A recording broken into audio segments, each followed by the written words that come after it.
encore une année de crise supplémentaire.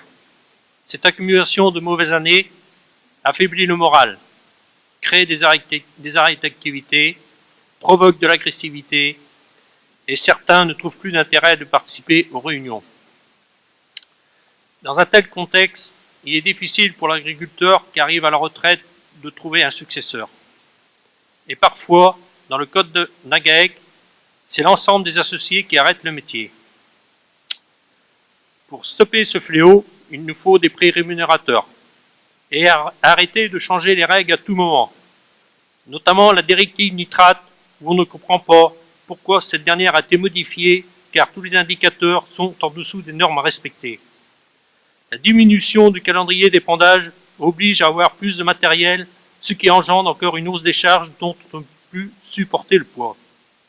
C'est inacceptable de ne pas tenir compte des efforts que l'agriculture a fait depuis une vingtaine d'années à ce sujet.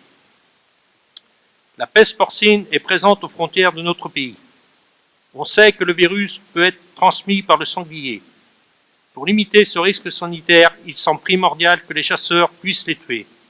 En période de risque, la réglementation doit être assouplie.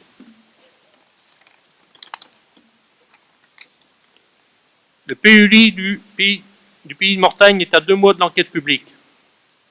Le souci, c'est qu'il y a un zonage haineux qui s'étend sur une quinzaine d'hectares qui pourra permettre la pose de panneaux photovoltaïques au sol.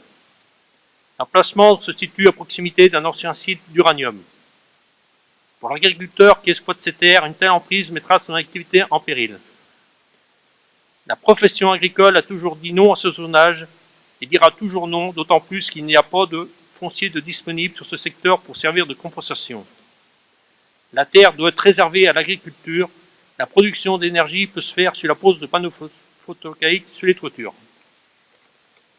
Enfin, pour retrouver de la valeur ajoutée sur une partie de nos produits, au niveau du département, il a été créé la marque Juste et Vendéen. À Mortagne, des producteurs se sont regroupés pour créer un magasin afin de pouvoir commercialiser une partie de leur production directement aux consommateurs locaux.